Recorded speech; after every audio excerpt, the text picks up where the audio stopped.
السلام علیکم ورحمۃ اللہ وبرکاتہ۔ امید ہے کہ آپ سب خیر و عافیت سے ہوں گے۔ آج کی اس ویڈیو کے اندر ہم ایک ایسی دعا جانیں گے کہ اگر بندہ اس دعا کا ورد کثرت کے ساتھ رکھے تو اللہ رب العزت ہر پریشانی سے، ہر تنگی سے اور ہر مصیبت سے اللہ رب العزت اس کو نجات عطا فرمائیں گے۔ وہ دعا کیا ہے؟ اس دعا سے پہلے ایک قصہ میں آپ کو سناتا ہوں جس سے آپ کو اندازہ ہوگا کہ وہ دعا کس قدر مؤثر اور اثر انداز ہے۔ عوف بن مالک اشجعی ایک صحابی ہیں، اللہ کے نبی صلی اللہ علیہ وسلم کی خدمت میں حاضر ہوئے اور شکایت کی، یا رسول اللہ میرا ایک بیٹا ہے، دشمنوں نے اسے جنگ کے اندر پکڑ لیا ہے اور اپنے پاس قید کر لیا ہے، میرے پاس اتنا مال بھی نہیں کہ میں اسے مال دے کر کے اسے چھڑا لوں، یا رسول اللہ میں کیا کروں؟ تو اللہ کے نبی صلی اللہ علیہ وسلم نے ان کی مدد فرمائی، ان سے کہا کہ دیکھو اللہ سے ڈرتے رہو اور صبر کرو اور کثرت کے ساتھ لا حول ولا قوت الا باللہ یہ دعا پڑھو۔ لا حول ولا قوت الا باللہ یہ وہ دعا ہے۔ اس دعا کا ترجمہ یہ ہے کہ اے اللہ میرے اندر کوئی طاقت اور قوت نہیں ہے کہ میں کسی کام کو انجام دے سکوں سوائے تیری مدد کے۔ یہ اس دعا کا ترجمہ ہے۔ تو صحابی فرماتے ہیں کہ میں نے اس کا ورد شروع کر دیا اور میں اپنے گھر چلا گیا، بس تھوڑی ہی دیر ہوئی تھی کہ اچانک دروازہ بجا۔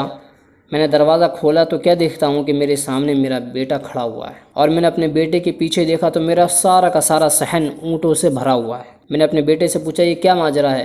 تو میرے بیٹے نے بتایا کہ ابا جان مجھے دشمنوں نے کوڑے سے یا ایک چمڑے کے ایک تسمے سے مجھے باندھ رکھا تھا، وہ ڈھیلا ہو گیا، وہ کھل گیا، اور کھلنے کے بعد ایک اونٹ وہاں بیٹھا ہوا تھا، میں اس پر سوار ہوا، اور سوار ہونے کے بعد اور بہت سارے اونٹ وہاں بیٹھے ہوئے تھے، وہ سارے کے سارے اونٹ میرے پیچھے ہو دیے اور میں ان سارے اونٹوں کو لے کر کے یہاں آ گیا۔ تو دیکھیے کس طرح وہ دشمنوں کے چنگل سے نکل کر کے آئے اس دعا کی برکت سے، بلکہ اکیلے ہی نہیں آئے، اس کے ساتھ ساتھ بہت سارا مال غنیمت اور بہت سارا مال اور اونٹ اتنے سارے وہ بھی لے کر کے آئے۔ پھر یہ صحابی عوف بن مالک اشجعی اللہ کے نبی صلی اللہ علیہ وسلم کی خدمت میں دوبارہ حاضر ہوئے اور سارا ماجرا اللہ کے نبی صلی اللہ علیہ وسلم کو سنایا۔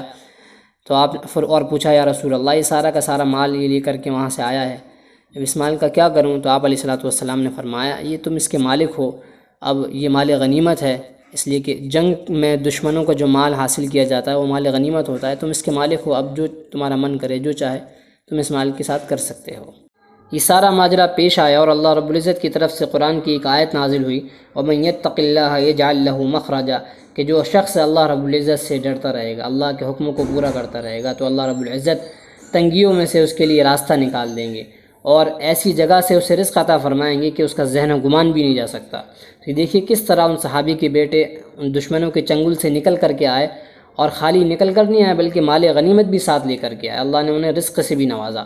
تو ہمیں بھی چاہیے کہ اگر ہم کسی مصیبت پریشانی میں یا کسی طرح کی تنگی کے اندر مبتلا ہو جاتے ہیں تو ہم اس دعا کا کثرت کے ساتھ ورد کریں، لا حول ولا قوت الا باللہ۔